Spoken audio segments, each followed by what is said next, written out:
Сәлем қыздар, құрметті көрермендер. Біз бүгін KFC дайындаймыз.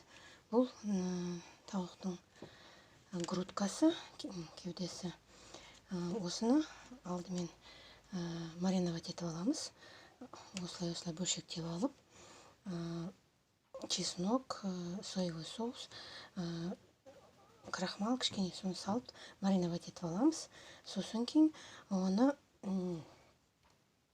ұнға ұнатып, осылай қойып дайындап аламыз да, сосын кіларға, жұмыртқа, араласқан жұмыртқа, осы кіларға салып дайындап аламыз.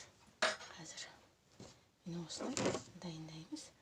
Бұлай ұнатып аламыз да, оны мына кукурузный хлопья, тәтті емес кукурузный хлопьяны осылай ұнатып дайындап аламыз. Мінекей.